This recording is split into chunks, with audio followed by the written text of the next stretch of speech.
Penal statutes or criminal statutes define that specific activities are illegal or criminal and prescribe some penalties, liabilities, or punishments. The interpretation of penal statutes is similar to that of taxing statutes because even here the rule of strict interpretation is applied. The meaning of strict interpretation means that if an action is not specifically defined as being illegal or criminal under the statute, then the person who is being accused cannot be penalized. If there is any ambiguity or doubt, then the benefit of such a doubt goes to the person who is being accused. For example, smoking cigarettes or beedis in public places is illegal and people can be punished for doing so.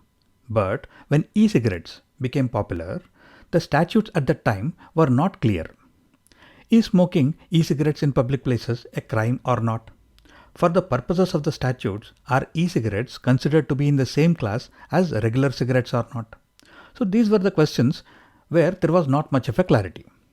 Since there was a doubt and the strict interpretation was applied, it meant that people could not be punished for using e-cigarettes in public places, unless and until the statutes were amended or updated. If a penal or a criminal statute needs interpretation, then the courts will first apply the primary rules of interpretation, such as the literal rule, the golden rule, the mischief rule, etc.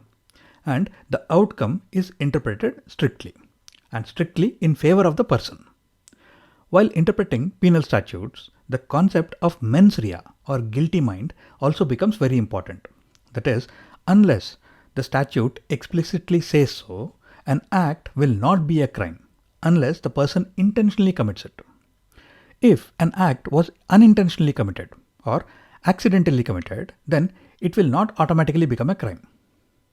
The other principles that are applied are beneficial construction and harmonious construction.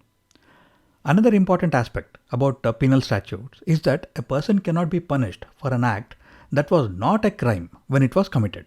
That is, penal statutes cannot be applied retrospectively.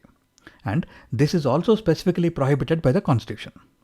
For example, if a statute banning e-cigarettes was enacted from the 1st of January, then a person cannot be punished for having used e-cigarettes on the previous day, that is, the 31st of December.